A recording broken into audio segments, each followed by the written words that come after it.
sommet de la colline, là en bas c'est de la folie. Et toi tu trouves que c'est normal, il reste des murs à démolir. Je suis pas pressé, je peux y rester encore un peu de temps. C'est devenu ma vraie vie. Et salut tout le monde, bienvenue à toutes et à tous. On se retrouve aujourd'hui pour la première vidéo de 2022, c'est Alex. Aujourd'hui on se retrouve pour une course qui s'est déroulée à Senef.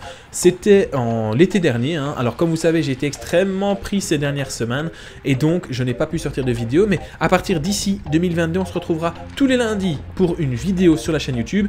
Et je vous le dis d'ores et déjà, on se retrouvera tous les mardis pour le moment pour faire la ZUF Racing League en catégorie B. Un peu pour le fun avec la Team Food, ça va être super sympa. Donc si tu me suis pas sur Twitch, vas-y. Et si tu as envie d'avoir le planning entier des vidéos, des lives, tu vas sur Instagram, tu vas sur Strava et là je mets le planning tous les dimanches soir à jour, donc tu pourras tout avoir.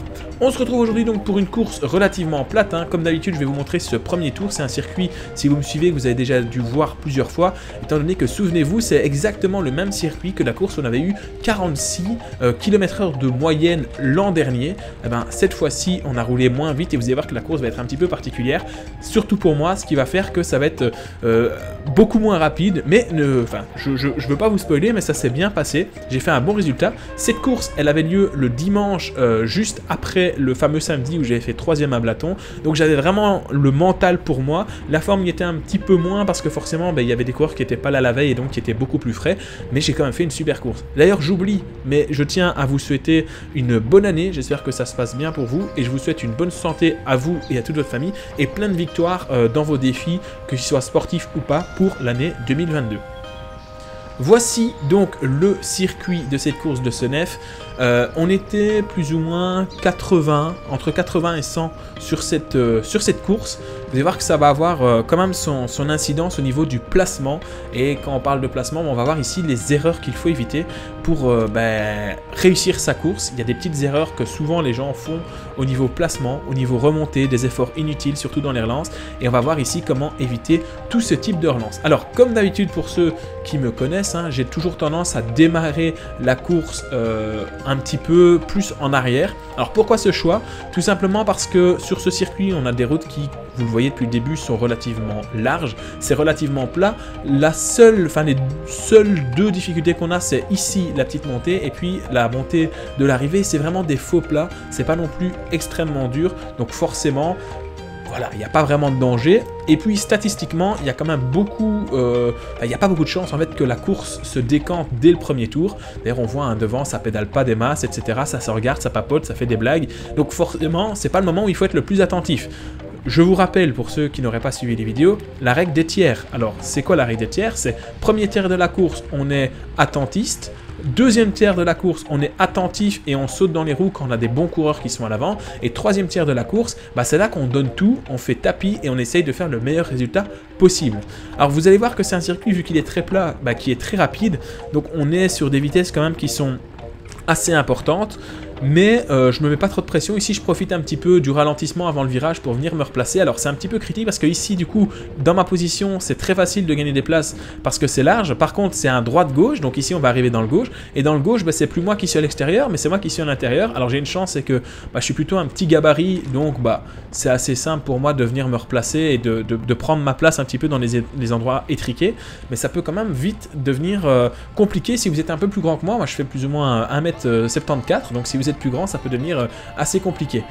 Alors ici c'est la ligne droite un peu difficile. J'ai été m'entraîner sur ce circuit aujourd'hui en hiver, donc c'est un circuit sur lequel il y a des cyclos qui tournent tout l'hiver, donc j'y ai été et chaque fois cet endroit là le vent vient de côté. Donc cette fois-ci vous le voyez, le vent vient de la droite, c'est pour ça que en fait on a l'éventail qui est ouvert devant, on ne le voit pas, mais on a ici clairement une tentative de bordure. Alors heureusement pour tout le monde, surtout pour moi, c'est que même si je suis assez bien dans les bordures, mais c'est que c'est pas assez long, on va vite avoir un changement de direction, on va tourner ici à droite et on va avoir un vent de face. Et puis vous l'aurez compris, quand on va tourner à droite encore une seconde fois, vous voyez sur la carte en bas à droite, on aura un vent 3/4 d'eau venant de la gauche. Et donc en fait l'endroit idéal pour mettre une attaque, si il faut mettre une attaque, c'est tout simplement cet endroit là. C'est vraiment l'endroit le plus utile parce que vous faites l'effort dans le vent, donc personne ne vous suit Et puis, bah, quand il n'y a plus grand chose, quand il n'y a plus de vent défavorable, bah, en fait, on a le champ libre pour rouler, qu'on soit seul ou à plusieurs. Pour ceux qui ne connaissent pas la chaîne, je vous explique un petit peu comment ça se passe devant vous, parce qu'il y a beaucoup d'informations, vous pourriez peut-être avoir du mal à comprendre. En haut à gauche, on a en forme de cœur mes pulsations cardiaques, c'est-à-dire la vitesse à laquelle mon cœur bat, là on est aux environs de 170 battements par minute. Juste en dessous, on a ma fréquence de pédalage, donc je tourne les jambes à environ 96 tours par minute. Juste en dessous, la vitesse instantanée. À droite, il est marqué, c'est la puissance instantanée, puis la distance, et puis à droite, on a tout ce qui est relatif au circuit. Donc, en pourcentage, c'est la pente. On a le temps, donc la durée, la forme du circuit et là où on se situe sur le circuit, le nombre de circuits et le temps le plus rapide avec le temps du dernier circuit, etc., etc. On arrive donc au dernier virage de cette course, à bien repérer parce que c'est une course où ça arrive souvent au sprint. Donc on voit que là je suis aux environs de la 40e position, ce qui veut dire qu'il y a plus ou moins 40 personnes derrière moi. Donc je suis plutôt bien placé. Et alors pour ceux qui me posent la question assez souvent, et c'est une question à laquelle j'oublie chaque fois de répondre, je vais y répondre maintenant vu que je le vois. Il y a différents dossards. Les dossards jaunes en fait c'est des catégories d'âge en EDH. Donc les dossards jaunes ce sont les catégories avec des personnes qui sont un petit peu plus âgées que moi, alors que les dossards blancs c'est des gens qui sont tout simplement dans ma catégorie. On se retrouve un petit peu plus loin dans cette course, hein, pas beaucoup plus loin, on est à 1 km. On est ici sur une route où ça roule toujours plein pot, donc là on est environ à 53-54 km/h. Alors ça roule vite, mais on est fort aspiré par le peloton, donc honnêtement il n'y a pas vraiment... Regardez, là je suis à 0 watts et on est encore à 47 km/h. Ici il y a une relance qui va pas être trop difficile, et c'était chaque fois le choix cornélien au niveau placement à cet endroit-là, de savoir est-ce que je prends le risque de remonter à gauche et donc de fournir plus d'énergie, mais d'essayer de gratter quelques places, ou de garder la place à droite et ne pas savoir remonter. J'ai vite compris la meilleure tactique, en tout cas ce jour-là, c'était clairement de rester à droite dans les roues, parce que ça roulait beaucoup trop vite pour pouvoir doubler.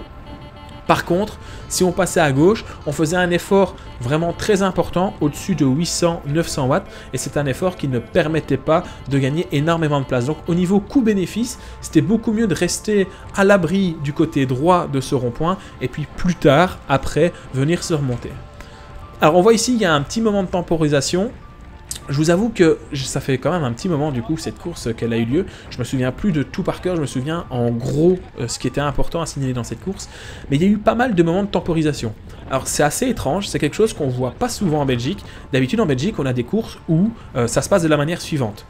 Surtout en EDH. Ça roule tempo et puis les plus forts arrivent à sortir. Donc ça fait la course par l'avant. Ici, on a eu une course un petit peu différente, c'est-à-dire que malgré que le circuit soit pas super dur, on a eu une élimination par l'arrière, et d'ailleurs, là, je suis replacé derrière, hein, on voit qu'il n'y a plus que 2-3 personnes derrière moi, et je voulais vous montrer ça, parce que regardez ici, dans une pente qui n'est pas non plus énorme, on est à 4% environ, 3-4%, et il y a des cassures, et ces gens, en fait, qui sont derrière, alors les deux juste dans ma roue, là, c'est des bons coureurs, donc franchement, ils n'auront pas de soucis, mais... Systématiquement à ces tours-là, en fait, on avait des gars qui se faisaient lâcher. On a perdu quelques coureurs comme ça. Et cette course-là était un peu étrange, comme je vous disais, parce que on a vraiment eu droit à une course.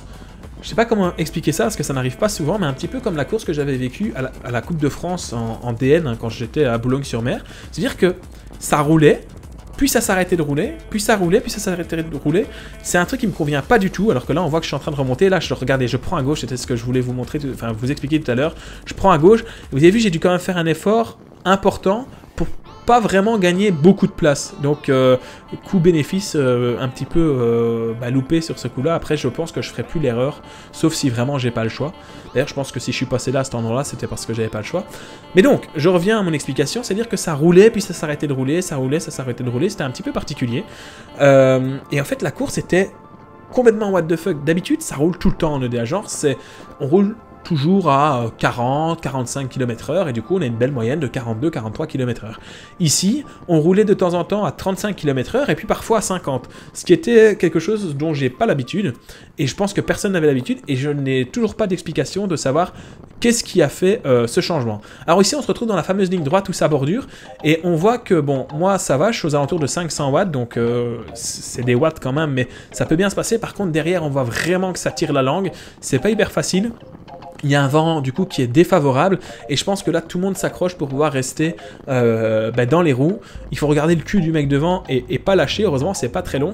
Et le coureur qui est là hein, dans ma roue, je connais pas son prénom ni son nom, mais il a débarqué cette saison en EDH et il a eu une progression quand même vraiment pas mal.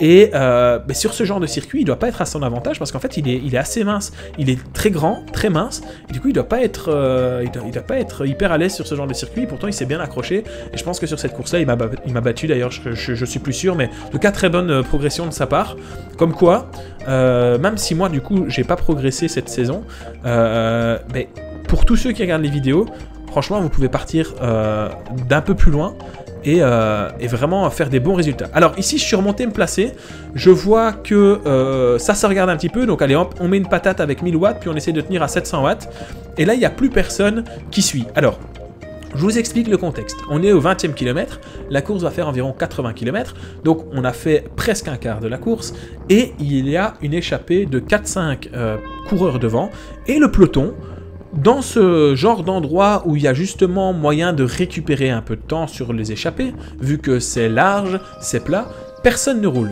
Donc je décide, parce que là je roule à 43 km/h et vous avez vu l'avance que je mets, donc je décide d'attaquer, voilà, là je reprends l'échappée, et là il va se passer quelque chose de dramatique pour moi, c'est que vous allez voir qu'à la place de être malin, la jouer finement, et donc ça c'est une erreur que j'ai faite, donc ne la faites pas, parce qu'à la place de me remettre dans les roues, regardez, je prends le relais. Alors pourquoi je prends le relais? Parce que je veux vraiment insister sur le fait de, les gars, je suis là pour rouler, je veux faire partie de cette échappée, donc je mets du tempo. Je pense que j'ai appuyé un petit poil trop fort, là, hein, c'est un faux plat montant, c'est 3%. Du coup, tout le monde se regarde. Et puis là, au moment où moi, je passe mon relais, regardez, les watts diminuent. Je vois que boum, ça contre. Et là, c'est le truc de trop. Je suis à 192 BPM, battements par minute. Je suis un petit peu coincé. Pourtant, je mets encore des watts. Mais j'ai pas assez de vitesse pour pouvoir m'accrocher aux gars qui sont devant. Et là, ils sont pas loin. Hein. On voit pas la caméra devant, mais ils doivent être à une dizaine de mètres. Mais je n'arrive pas à m'accrocher à eux. Derrière, il y a encore à nouveau 3 coureurs qui arrivent. Et ces 3 coureurs-là vont à un moment, après la descente ici, le virage à droite, ils vont relancer. Et je vais vraiment me retrouver, en fait, le cœur dans la boîte à gants, comme on dit. Je vais pas savoir revenir. Je vais pas savoir m'accrocher. Mais tout le monde est à bloc. On voit sur les visages que tout le monde est à bloc. C'est pour ça que c'est bien cette caméra. Tout le monde est vraiment à bloc, à bloc, à bloc. Donc, c'est chacun, c'est sauf qui peut. Là. Mais je suis bien placé, étant donné que là, du coup, je suis tout à l'avant du peloton. Et d'ailleurs, j'en profite de cette petite accalmie pour vous dire, n'oubliez pas d'aller me suivre et sur Strava pour voir toutes mes sorties, tous mes entraînements, et sur Instagram pour voir les stories de mon quotidien et pour voir un petit peu les photos de course à l'avance, etc. Je vous invite à le faire. Et je le rappelle aussi, petit moment promo, on s'abonne à la chaîne YouTube, on active la cloche, on s'abonne sur Twitch parce qu'il va y avoir des lives de la Zwift Racing League en direct. On commencera dès demain pour vous, vu que ce sera le mardi. Alors ici, on voit que Alex, il est bien dans les roues, hein, parce qu'on est quand même à une vitesse assez agréable, on est autour de 50 km/h. Alors là, je mets un petit peu de watts parce qu'il faut que je raccroche la roue des mecs qui sont devant. Parce que le problème, c'est que si là, je me relève, je me fais dépasser par tout le monde, je perds ma place et je me retrouve la gueule dans le vent. Donc il faut faire le forcing à cet endroit-là pour garder sa place. Et là, mystère, tout le monde décide de prendre à gauche dans le rond-point. Mais que se passe-t-il? Non, je rigole. On est encore dans l'échappée à ce moment-là, donc tentative d'échapper. Il y a des petits groupes qui essayent de faire le bon.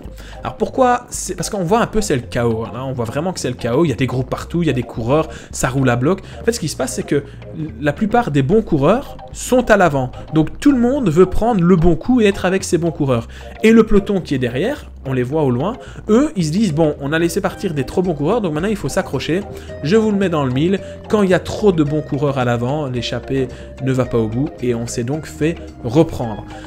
Nous voici donc 10 km plus loin, au 29e kilomètre. On est presque à la mi-course à cet endroit-là. Hein. La prochaine fois qu'on passera la ligne, on sera à la mi-course.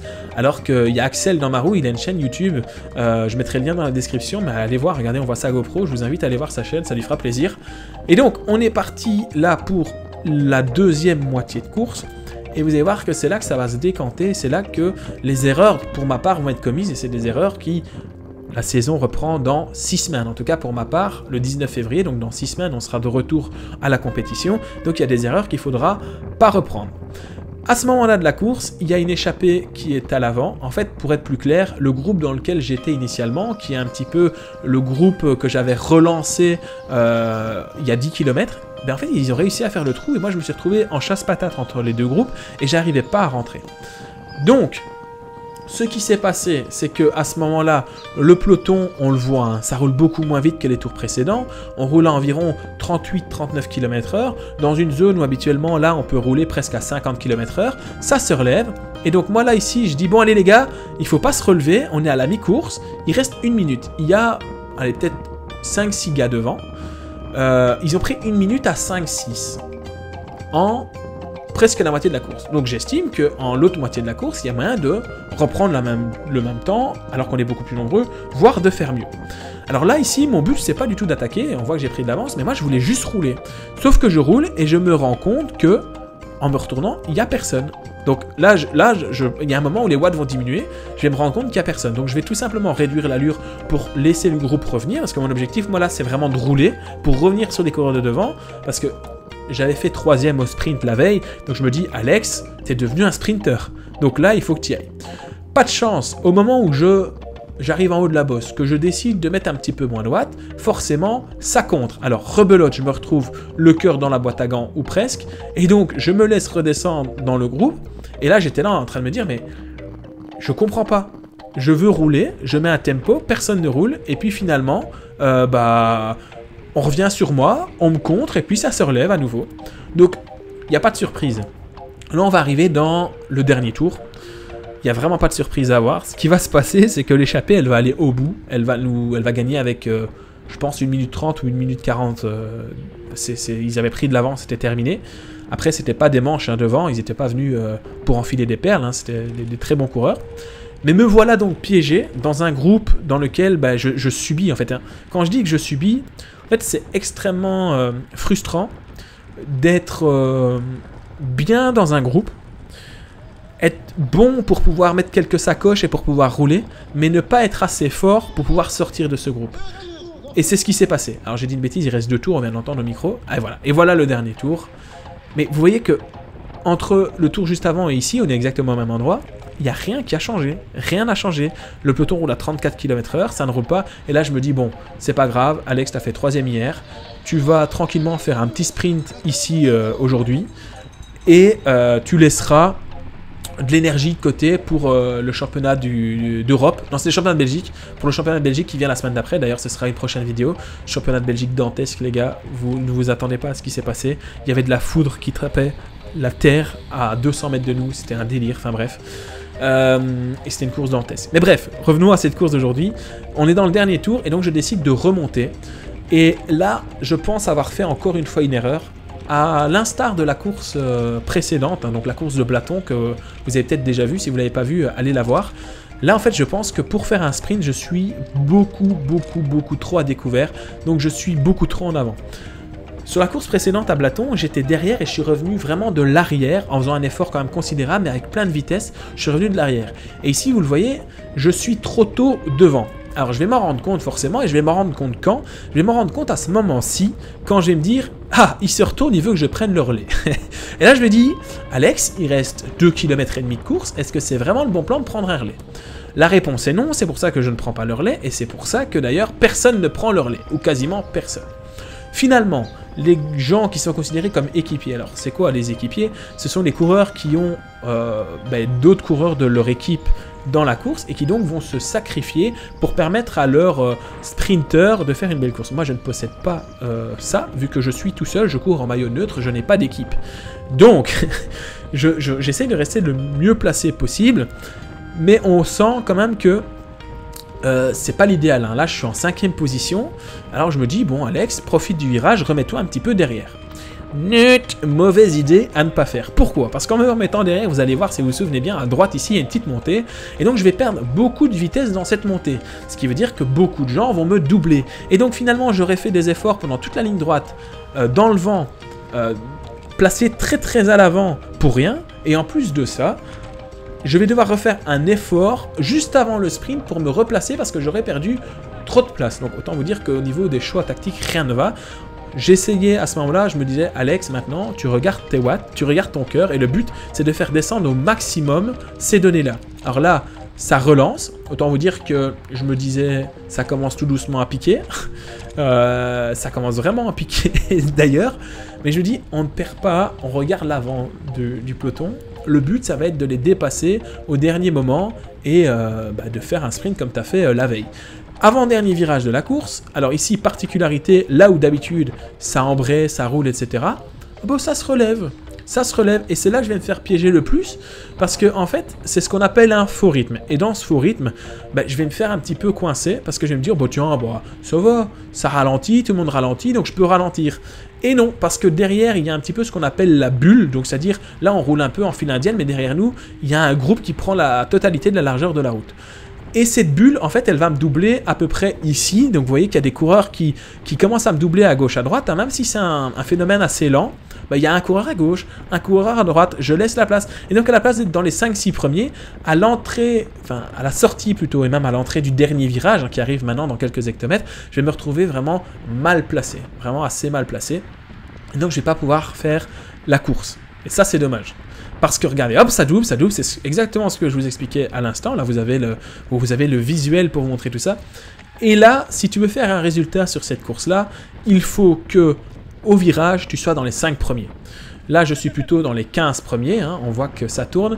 Et donc, quand je me retrouve ici à la sortie du virage, je suis coincé. C'est-à-dire que j'essaye de lancer mon sprint comme je peux. Bon, on est quand même au-dessus de 1000 watts, mais je suis déjà trop loin. Parce que les gars devant, ils ont tourné beaucoup plus vite que moi. Et donc, ça ne me permet pas de faire mon sprint correctement. Heureusement, je lâche rien, je double quelques personnes, mais ça ne me permet pas de faire un résultat super bien. Donc, je vais faire un top 20, donc c'est pas mal, mais ça ne vaut pas la 3e place de la veille, surtout dans la forme que j'avais. Et voilà, c'est la fin de cette vidéo. On est dans mon petit studio tranquille ici à la maison. La nuit vient de tomber. Et donc, je voulais vous remercier pour cette année 2021 qu'on a passé ensemble. Je vous souhaite le meilleur pour l'année 2022. En tout cas, moi, j'ai plein de beaux projets pour 2022. J'espère que vous serez de la partie. Je vous fais des gros bisous. N'oubliez pas de mettre un commentaire, c'est hyper important. Je lis tous vos commentaires, j'essaye de répondre à tous vos commentaires. Et ça me fait vraiment chaud au cœur quand je vois vos commentaires. Et en fait, c'est une marque de soutien. Donc, si vous voulez me soutenir pour cette année 2022, je vous demande pas grand chose, juste abonnez-vous, c'est hyper important. Partagez mes vidéos, surtout celles que vous appréciez, et mettez des commentaires.